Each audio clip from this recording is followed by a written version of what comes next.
वफाकी वज़ीर दाखिला मोहसिन नकवी का कहना है कि मकबूजा कश्मीर का बहरान आलमी बरादरी की बेहिसी का नोहा है। भारत ने कश्मीरियों की खसूसी हैसियत छीन कर इंसानियत के खिलाफ जुर्म किया। 5 अगस्त मकबूजा जम्मू कश्मीर की तारीख का स्याह तरीन दिन है। भारत ने 5 अगस्त 2019 को गैर कानूनी और एक तरफा इकदाम करके कश्मीर की हैसियत को तब्दील किया, जिसकी सख्त अल्फाज में मजम्मत करते हैं।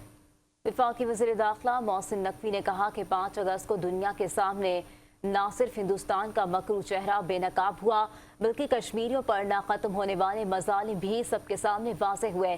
कश्मीरी अवाम की जिद्दोजहद को सलाम पेश करते हैं। भारत ने कश्मीरियों का खुसूसी स्टेटस छीन कर इंसानियत के खिलाफ जुर्म किया और कश्मीरी कौम की शनाख्त खत्म करने की साजिश की।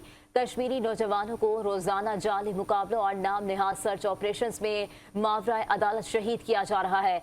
कश्मीरी क़यादत पाबंद सलासत है। उनका मजीद कहना था कि मकबूजा कश्मीर दुनिया के सबसे बड़ी जेल में तब्दील हो चुका है।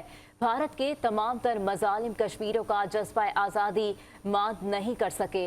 मकबूजा कश्मीर का बहरान आलमी बरादरी की बेहिसी का नोहा है। बैनुल अक़वामी बरादरी को कश्मीरी अवाम की आवाज़ पर बेदार होना पड़ेगा।